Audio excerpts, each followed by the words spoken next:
கர்த்தராகிய இயேசு கிறிஸ்துவினாலும் உங்களுக்கு கிருபையும் சமாதானமும் உண்டாவதாக.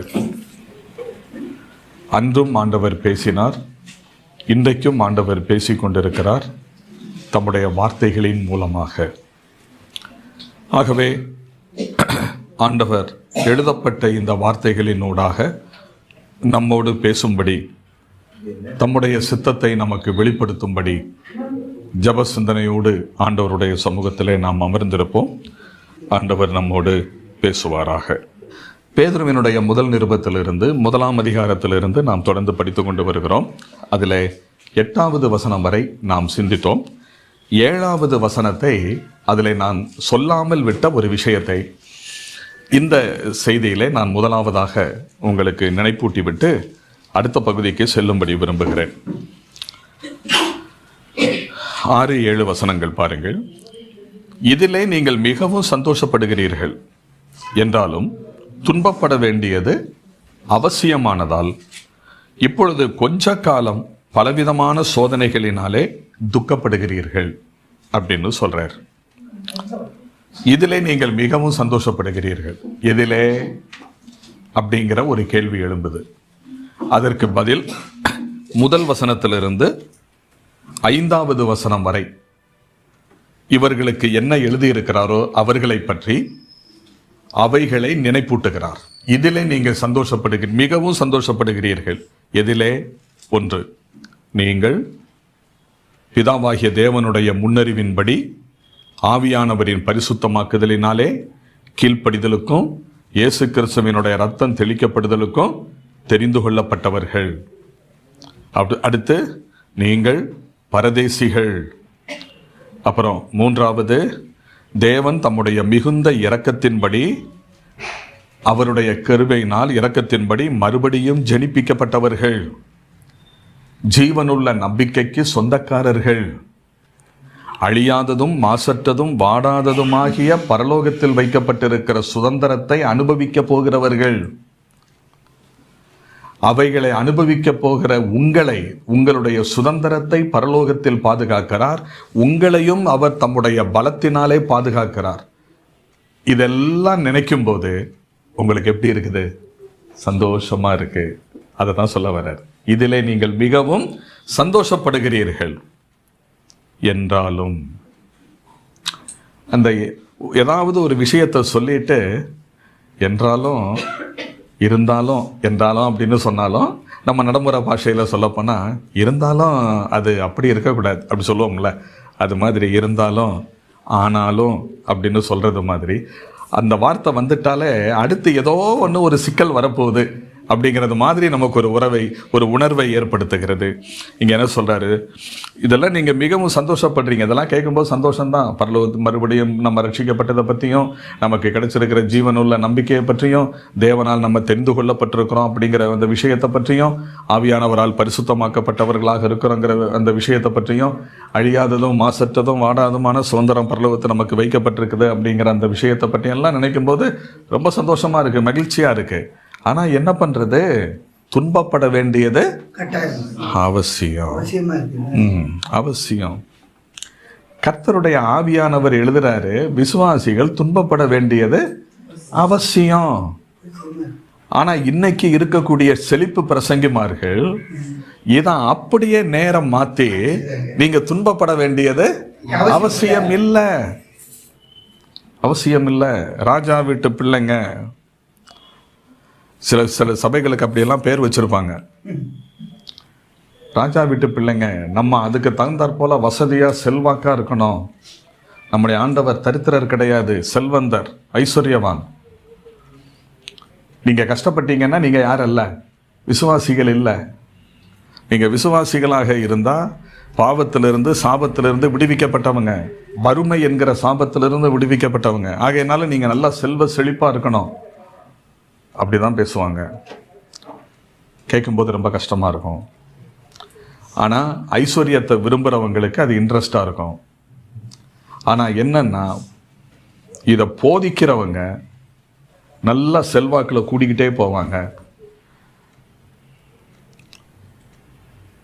அவங்களுடைய பேச்சை கேட்டு இந்த செல்வம் நமக்கும் வரும் அப்படின்னு சொல்லி எதிர்பார்த்து போறவங்க இருக்கிறதையும் கொடுத்து போட்டுட்டு ஆண்டியாகவே உட்கார்ந்துருப்பாங்க.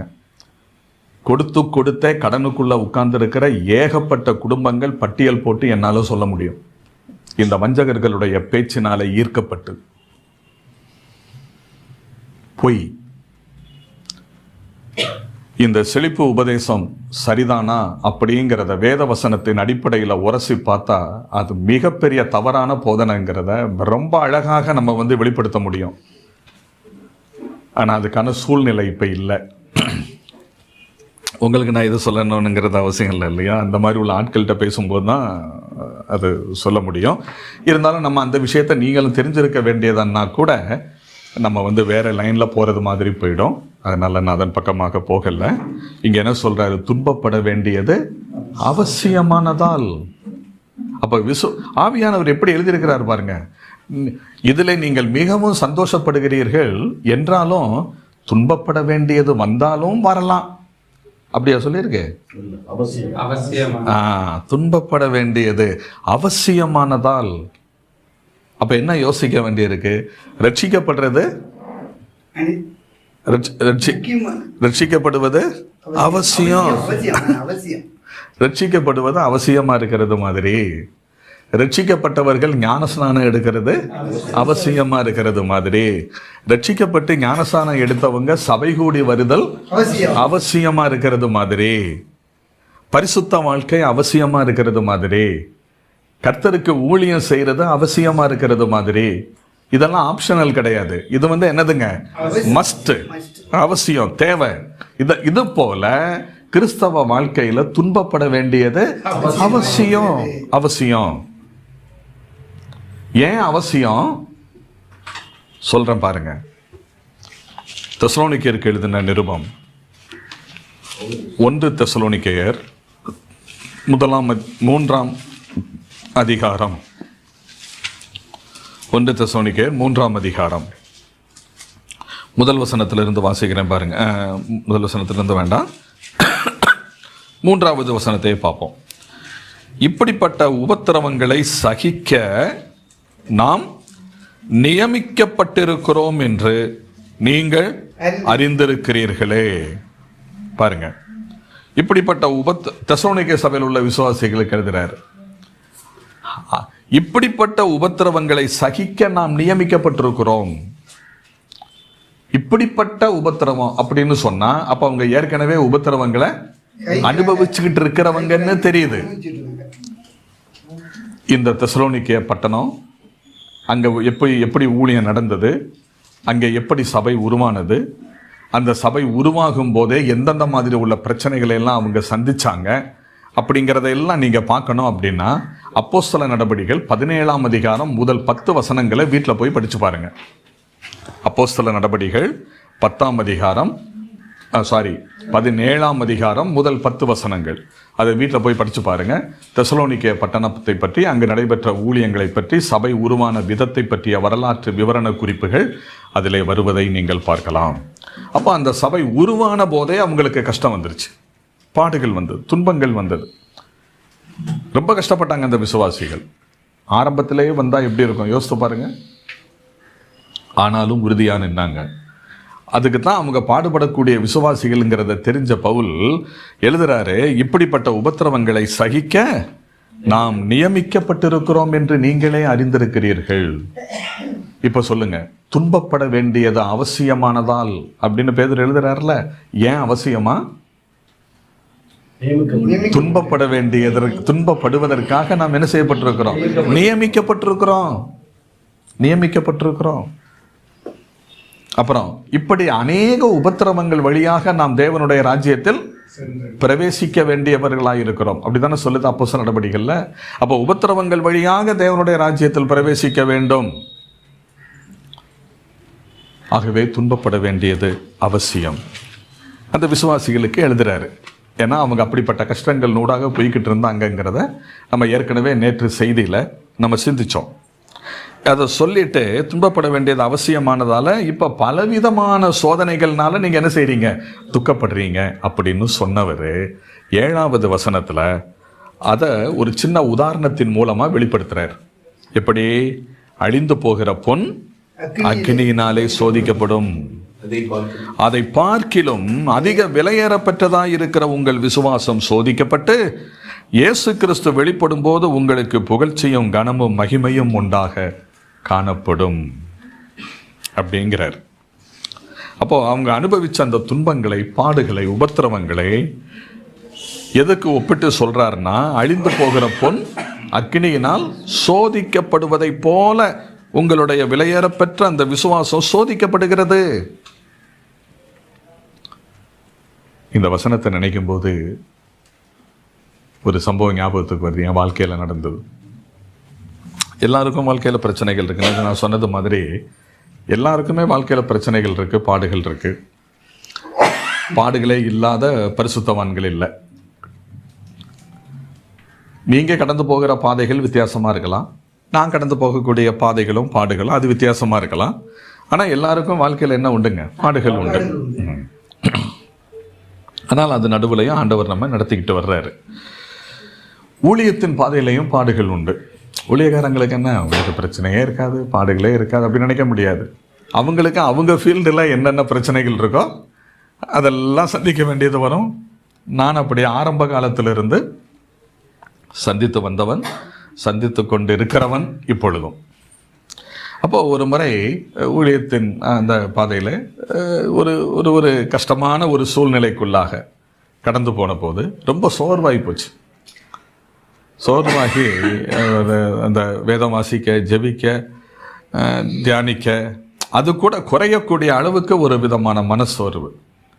சரி, அப்போ அந்த நேரத்தில் என்ன செய்வோம், அப்போது ரேடியோ ப்ரோக்ராம் வரும். அந்த ரேடியோ ப்ரோக்ராமை கேட்போம் அப்படின்னு சொல்லிட்டு காலையில் அப்படியே ரேடியோ அந்த வானொலி செய்தியை, வானொலியில் வரக்கூடிய, ரேடியோவில் வரக்கூடிய கிறிஸ்தவ ப்ரோக்ராமை கேட்கலான்னு சொல்லிட்டு கேட்கும்போது ஒருத்தர் வந்து பேசுகிறாரு. பேதுருவின் நிருபத்தில் அன்னைக்கு அவர் பேசுகிறார். பேசும்போது சொல்கிறாரு இந்த வசனத்தை, அழிந்து போகிற பொன் அக்கினியினாலே சோதிக்கப்படும், அதை பார்க்கிலும் அதிக விலையேறப்பெற்றதாக இருக்கிற உங்கள் விசுவாசம் சோதிக்கப்பட்டு இயேசு கிறிஸ்து வெளிப்படும் போது உங்களுக்கு புகழ்ச்சியும் கனமும் மகிமையும் உண்டாக காணப்படுங்கிற அந்த வசனத்தை வாசித்துட்டு அவர் சொல்கிற ஒரு ஒரு குறிப்பு எனக்கு ரொம்ப அந்த நேரத்தில் என்னை ஊக்குவிக்கிறதாக, உற்சாகப்படுத்துகிறதா இருந்தது. அது என்னவென்றால், ஒரு பொற்கொல்லன்னா தங்க ஆசாரி, தங்க வேலை செய்கிற ஆசாரி பொற்கொல்லன், அவனுடைய கையில் இருக்கிற ஒரு பொன், ஒரு தங்கம், அதை இவன் மனசில் விரும்புகிறபடி ஒரு நகையாக செய்யணும். செயினாகவோ அல்லது அது என்ன பேருங்கிறது எனக்கு தெரியாது. ஏன்னா எங்கள் குடும்பத்தில் யாருமே நகை போடுறதில்லை. அதனால் அதை பற்றி எனக்கு ஒன்றுமே தெரியாது. என்ன பேர் சொல்லுவாங்கன்னு தெரியாது. காதில், கழுத்தில், மூக்கில் போடுறாங்க, கையில் எல்லாம் போடுறாங்க இல்லையா? அது அவன் என்ன விரும்புகிறான், மனசில் நினைக்கிறானோ அது மாதிரி செய்யணும்னு அவன் விரும்புகிறான். இந்த தங்க கட்டி எடுத்து அவன் என்ன செய்கிறான், உருக்க ஆரம்பிக்கிறான். அதை உருக்கணும்ல, அப்படி புடமிடுறான், அதை வந்து சோதிக்கிறான். அப்படி உருக்கும்போது இந்த பொற்கொல்லனுடைய முழு கவனமும் முழு பார்வையும் வேற எந்த பக்கமும் திரும்பாது, அதை மட்டும்தான் பார்த்துக்கிட்டு இருக்கோம். அந்த பொண்ணில் போட்டு அதை உருக்கும் போது, புடமிடும் போது அதை மட்டும்தான் பார்த்துக்கிட்டு இருப்பான். சொல்லிட்டு அவர் சொன்னார், இதே மாதிரி நீ சோதனையினூடாக கடந்து போகிறாயா? அழிந்து போகிற பொன் அக்கினியினாலே சோதிக்கப்படுறது மாதிரி உன்னுடைய விசுவாசம் சோதிக்கப்படுகிற பாதையினூடாக போகிறாயா? அந்த பொற்கொல்லனுடைய பார்வை முழுவதும் பொன்மேல் மட்டும் இருப்பதைப் போல, எதை பற்றியும் கவலைப்படாமல் அதை மட்டும் பார்த்து கொண்டிருப்பதைப் போல, உன்னை சோதிக்கிற ஆண்டவருடைய கண்களும் உன்மேலே மட்டும்தான் இருக்கிறது. இதை நீ புரிந்து கொள். இதை நினைக்கும் போது இது கொஞ்சம் கூட அவர் என்னை பார்த்துக்கிட்டே இருக்கக்கூடாதா அப்படிங்கிற எண்ணம் தானே வரணும். அப்படித்தானே? அப்போ நம்ம பாடுகளின் ஊடாக போகும்போது அவருடைய முழு பார்வையும் கவனமும் நம்ம மேல இருக்குது. இதை நினைக்கும் போது எவ்வளவு சந்தோஷமா இருக்கு. நம்ம என்ன நினைக்கிறோம், யார் யாருக்கும் ஆண்டவர் இறங்குறாரு, யாருக்கெல்லாமோ கண்ணை திறந்து பார்க்குறாரு, யாருடைய கூப்பிடுதலுக்கெல்லாமோ கேட்குறாரு. எனக்கு நான் அதுக்கு ஜெபம் பண்ணேன், இது கிடச்சிருச்சு, எனக்கு இதுக்கு ஜெபம் பண்ணேன், அது கிடச்சிருச்சுன்னு சொல்லி சாட்சி சொல்கிறாங்க. நானும் இம்பிட்டனால ஜெபம் பண்ணி தான் பார்க்குறேன், ஒன்றும் கிடைக்க மாட்டேங்க. அவருக்காவது காது கேட்குமான்னு பார்த்தா அவரும் உட்கார்ந்துக்கிட்டு இருக்கிறாருன்னு எத்தனை சந்தர்ப்பத்தில் புலம்புறோம்.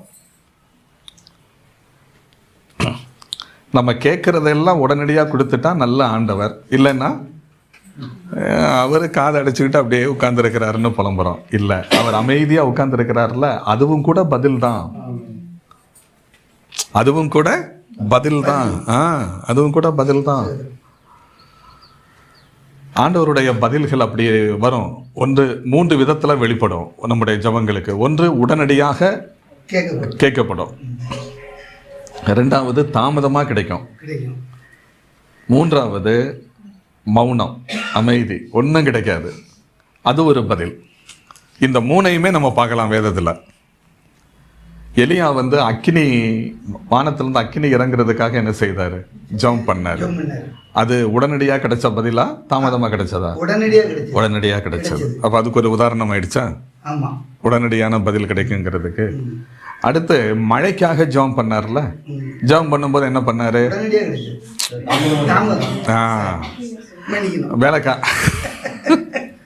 வேலைக்காரனை பார்த்து போய் ஏதாவது மேகம் தெரியுதான்னு பாரு, இவர் போய் பார்த்துட்டு சொல்லுவார். அப்படி தானேங்க?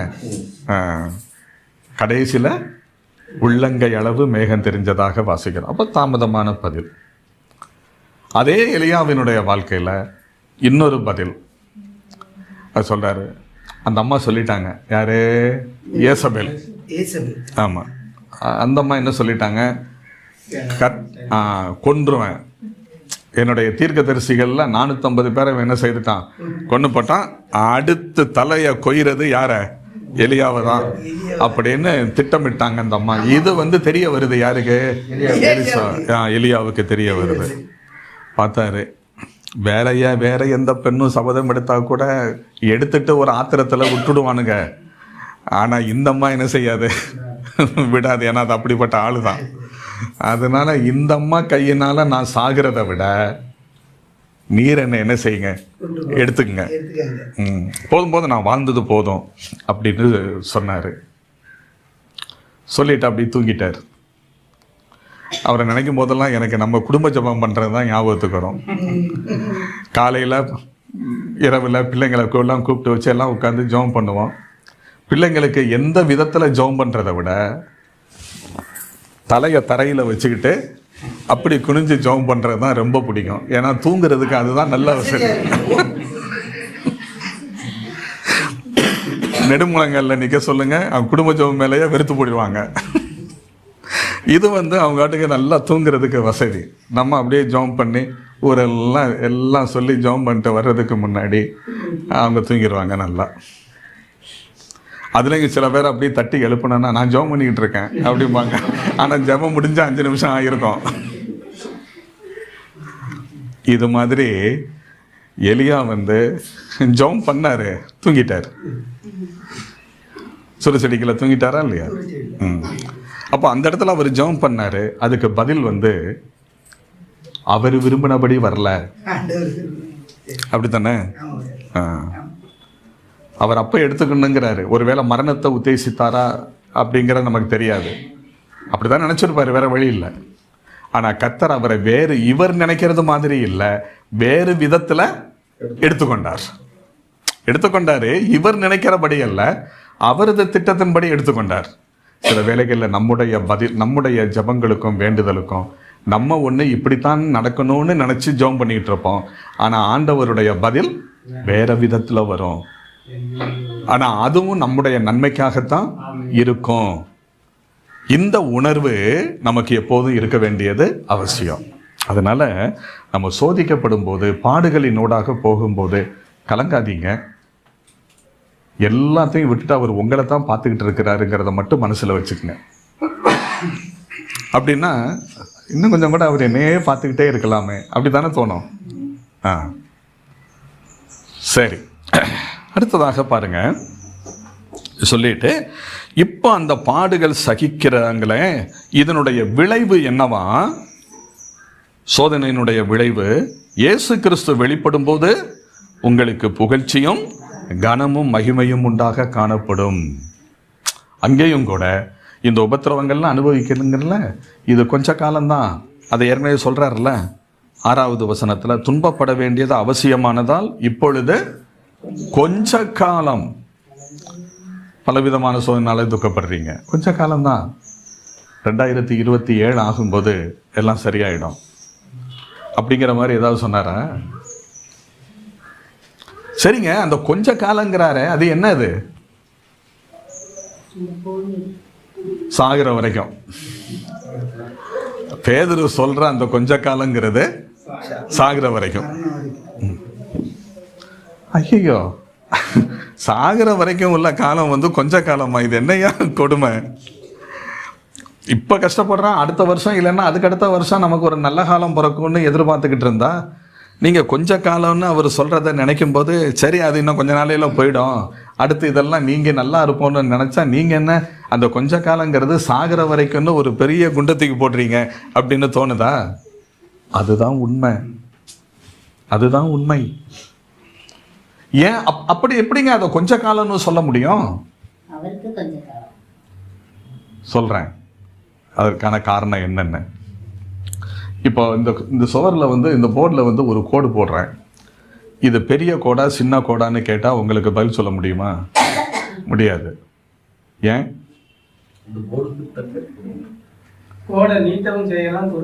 குறுக்கவும் செய்யலாம். சரி, அது ஒன்று. வேற? கரெக்ட், இன்னொரு கோடு போடணும். ஒரு கோடு போட்டுட்டு இது சின்ன கோடா பெரிய கோடான்னு கேட்டால் உங்களால் ஒன்றும் சொல்ல முடியாது. ஆனால் அதுக்கு பக்கத்தில் இன்னொன்று போட்டாச்சுன்னா அதோட ஒப்பீடு செய்யும் போது இது சின்னதா பெருசாங்கிறத நீங்கள் என்ன செஞ்சிருவீங்க? சொல்லிடுவீங்க.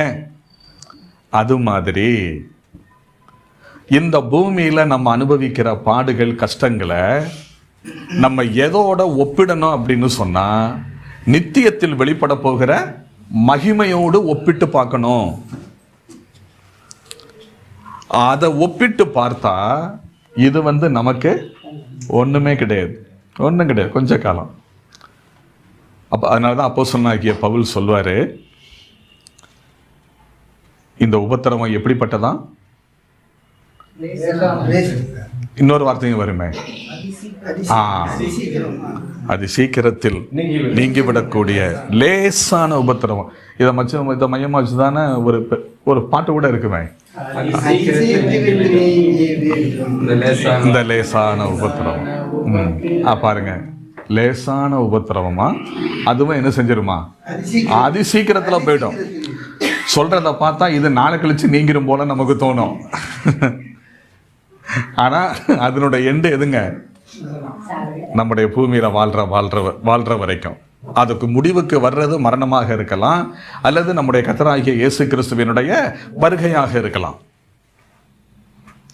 அப்படி இருந்தும் அதை ஏன் வந்து தற்காலிகமானது, லேசானது, சீக்கிரமா நீங்க விடக்கூடியதுன்னு சொன்னா, வெளிப்பட போகிற மகிமை நித்தியமானது. அந்த மகிமையோடு இதை ஒப்பிடும்போது இது கொஞ்ச காலம்தான். அதனால அதை மனசுல நினைச்சுக்குங்க.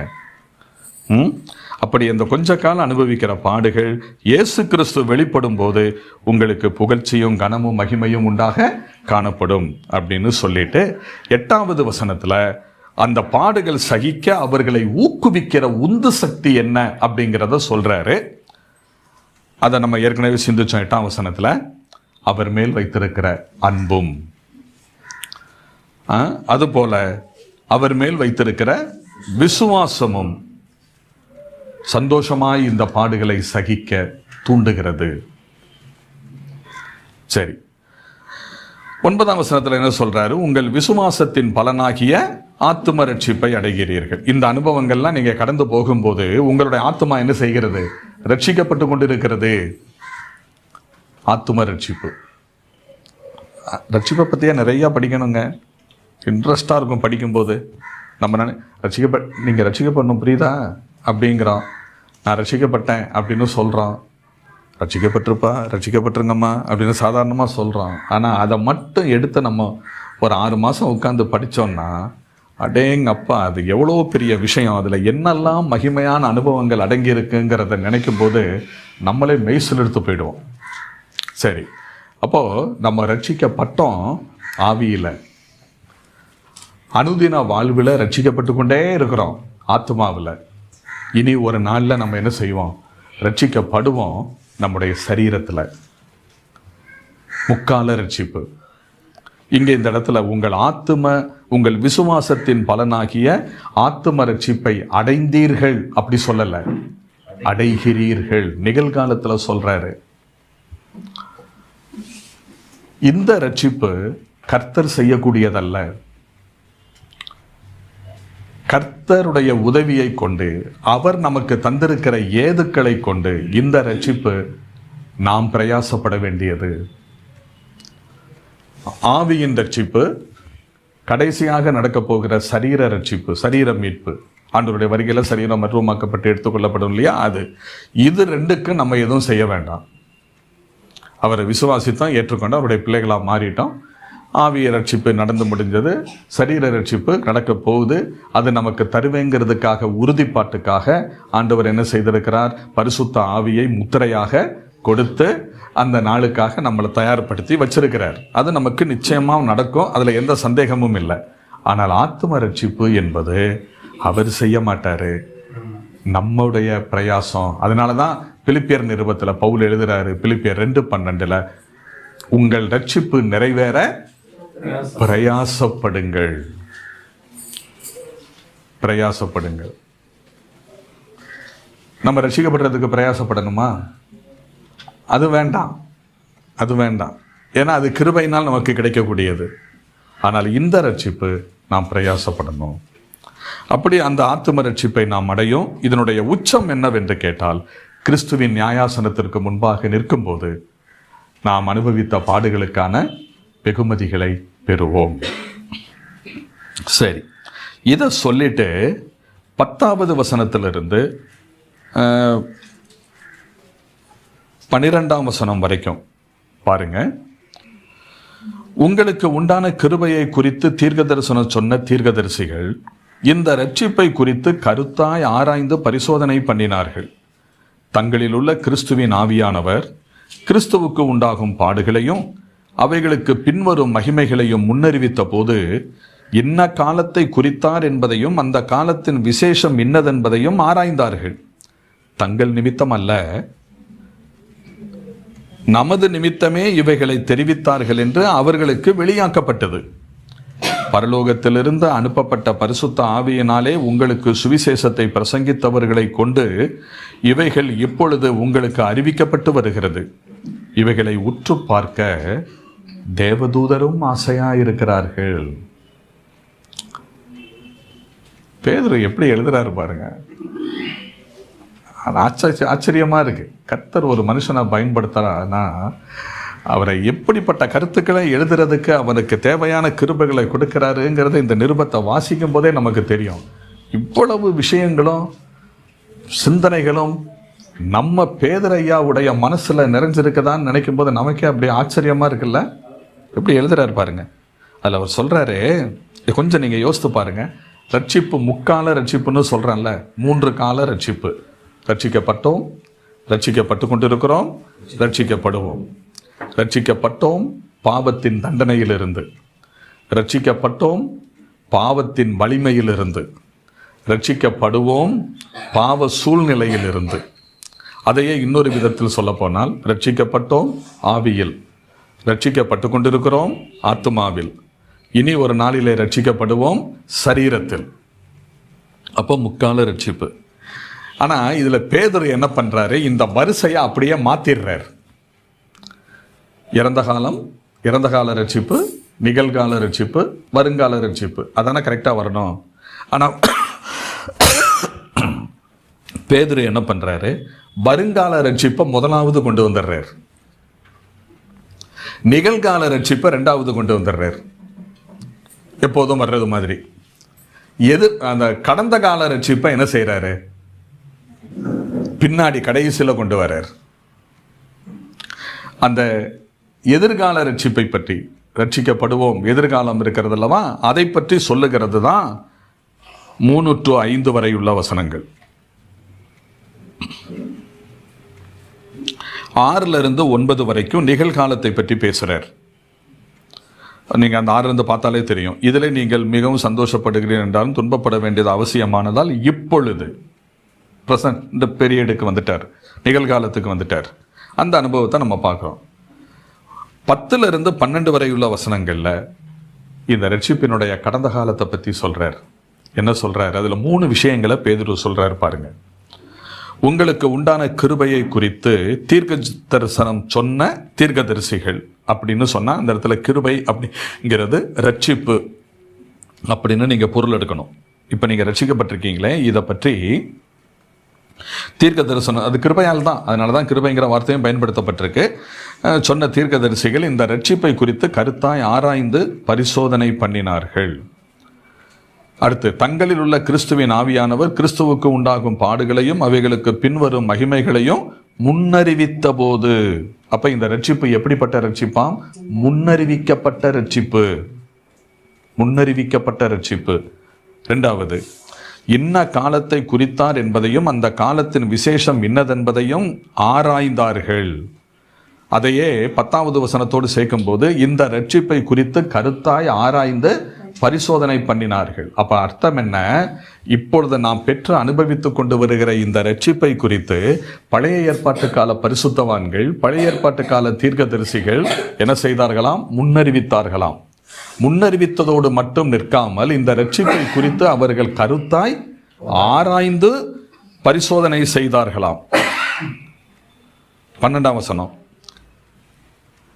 அதனுடைய கடைசி பகுதி, இந்த ரட்சிப்பை குறித்து தேவதூதர்கள் உற்று பார்க்க ஆசையாயிருக்கிறார்கள். அப்ப நம்முடைய ரட்சிப்பினுடைய சிறப்பு பாருங்க. பழைய ஏற்பாட்டு கால பரிசுத்தவான்களால் முன்னறிவிக்கப்பட்ட ரட்சிப்பு.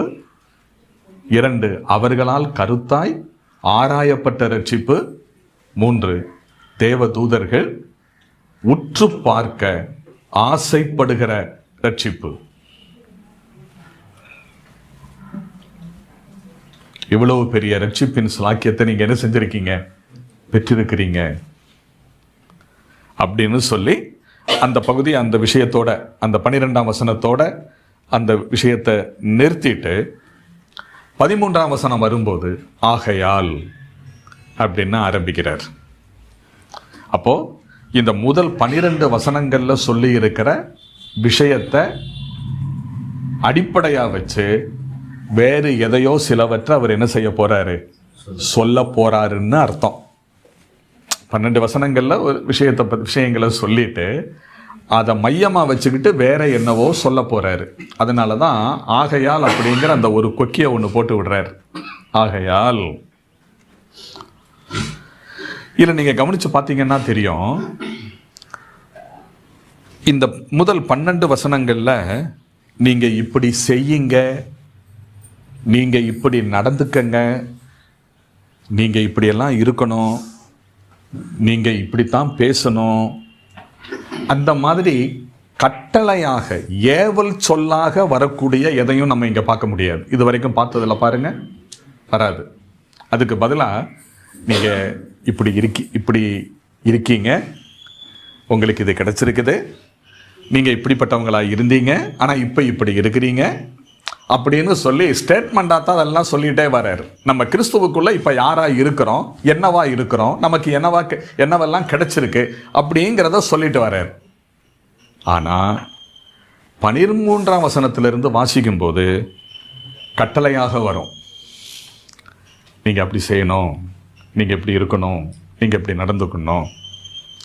அப்போது நம்ம அந்த இதுவரைக்கும் அந்த கட்டளையாக வராது, இப்படி இருக்கிறீங்கன்னு சொல்லிக்கிட்டே வர்றவர் அதை மையமாக வச்சு நீங்கள் இப்படி இருக்கணுங்கிறத சொல்ல போறாருல, அதை இணைக்கிறதுக்கு தான் ஆகையால் அப்படிங்கிற ஒரு கொக்கியை போடுறார். அப்படியானால் இப்படிப்பட்ட சிலாக்கியங்களை பெற்ற நாம் எப்படி இருக்கணும்? அதுதான் 13வது வசனத்திலிருந்து. அதை பார்க்கறதுக்கு தேநீர் இடைவேளை நேரம். அதனால் அதை முடிச்சுட்டு அடுத்த பகுதிக்குள்ளாக நம்ம போகலாம்.